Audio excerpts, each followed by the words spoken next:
Awash in oil money, lawmakers take to the Capitol on January 21st for this year's legislative session. Both the governor and the Legislative Finance Committee released budget proposals this week. Governor Michelle Lujan Grisham has proposed better than an 8% increase with added spending on schools, more money for roads and infrastructure, especially in southeast New Mexico, pay raises, a one-time infusion of money into a trust fund for early childhood education, and money to fill in the gaps for students to make tuition at state colleges and universities free. Lawmakers sit at about 6.5% for their increase, with differences in funding for a new early childhood education department and in money for that public higher education tuition. Let's introduce our panelists before we get going here on the line. All of them have signed up to research this week's topics and offer their informed opinions. First, we welcome line regular and attorney Laura Sanchez-Vervey. Laura, nice to have you with us. Happy birthday to you as well. Thank you. Appreciate that. 29. Yeah, that's Finally, right? And holding. Exciting. And holding, yes. Diane Snyder, a former state senator, thanks to have My you back. It's great to have you here. A frequent guest, Ed Perea, is here as well. He is a lawyer and a public safety expert. Ed, good to see you. Good to be here. And former state senator Eric Griego. Eric, welcome back. Nice to see you. Let's start with you. Absolutely. Happy New Year to everyone. Lawmakers are going to spend a month dissecting this budget. We're going to do it in about 10 minutes. So they'll have some pointers to take. Particularly the difference, Eric, in funding the early childhood education department. There's a big chunk there, about $50 million. What do you see in that difference?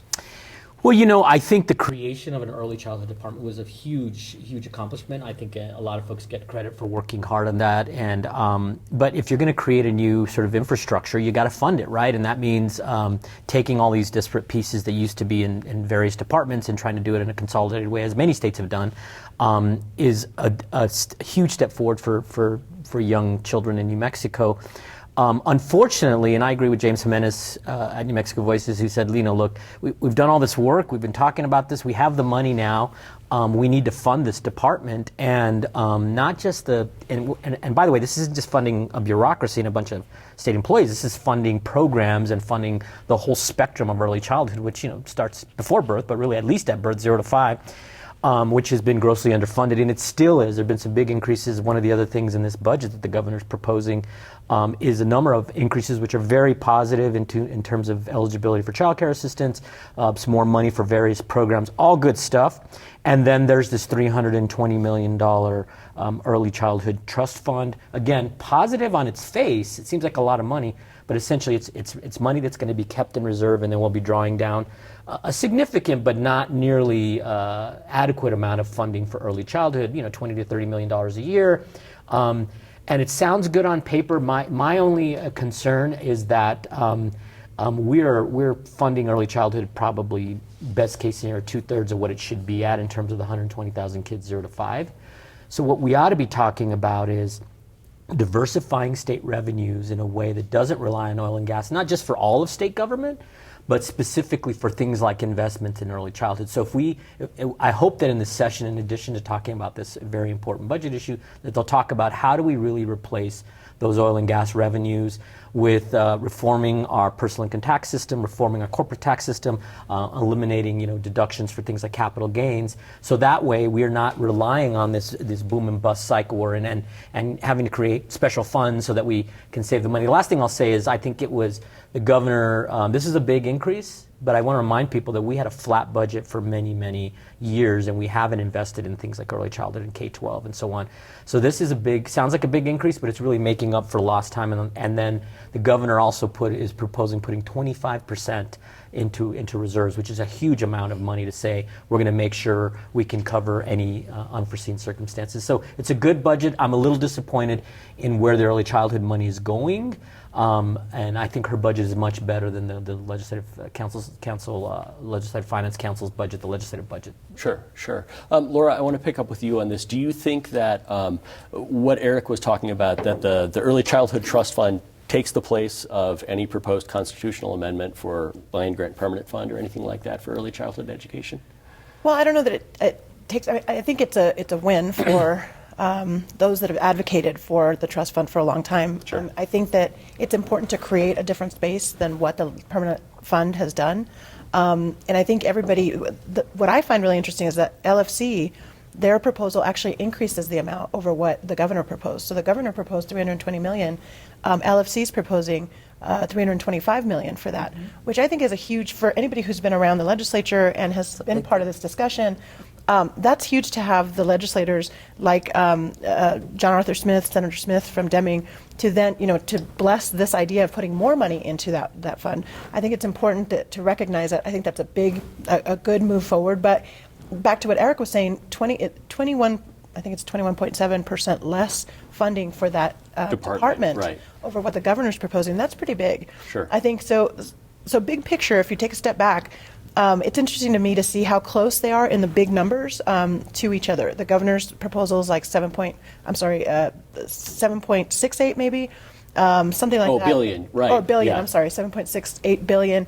And then the legislature 7.54 billion. So they're not really that far apart, but there's big differences in the details. And I think that's what's really interesting. What I found important too is that both of them talk about infrastructure. The governor's proposal was another $200 million for infrastructure. They put $425 million, I think, last year on infrastructure. We're talking about roads, highways.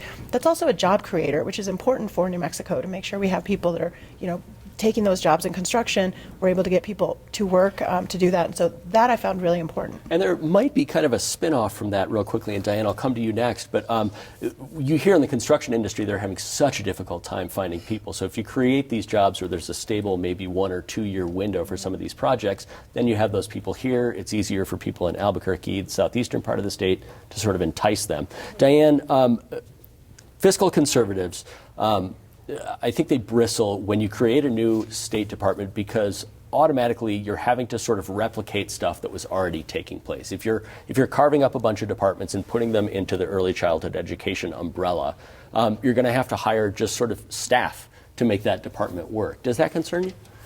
To some degree, but one of the things that they did is they took segments from several different departments and put them together.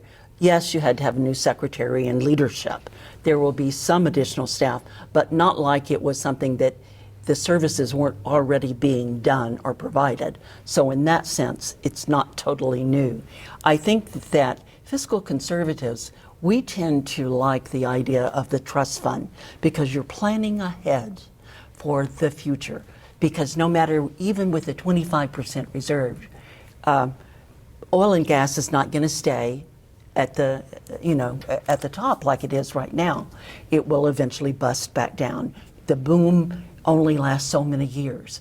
We saw, and certainly some of the years that I was in the Senate, we had a huge boom right when I started, and then we had a huge bust, and where it was difficult. Our roads suffered, our education suffered, everything.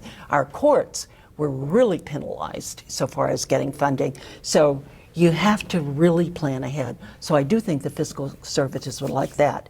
The thing that I think, for me, if I could just veer a little here, sure, of course, is the funding for free education. I'm very worried about that because I see we hear, and all I see is us educating young people, and then they graduate, and they will leave New Mexico because they don't have a job here. And so I think we need to make sure we're doing some equal economic development aspects to make sure those young people have jobs. Because and the other piece of that is we know there's a shortage of professional workers in the trades area. Sure. So why not, I'd like to see some of that going toward trades tuition in the trade schools like CNM. Or places. I think that would be to me a balanced approach to overall education of our young people. And Ed, I want to jump in here. We'll steal some time from our next segment. What strikes you about this budget? I wanted to ask you about public safety because there are a lot of resource questions, right. Both for courts. The governor said she wants to hire more state police officers. What do you see in here that makes sense to you or doesn't? Well, what makes the greatest sense is education, the focus. Its time has come. We've been talking about our education issues for a long, long time, and we've have a number of initiatives, and it took in part the lawsuit of Yazzie Martinez in order to try to impact and force some changes as far as the funding is concerned. Because we know at the core, when we talk about public safety.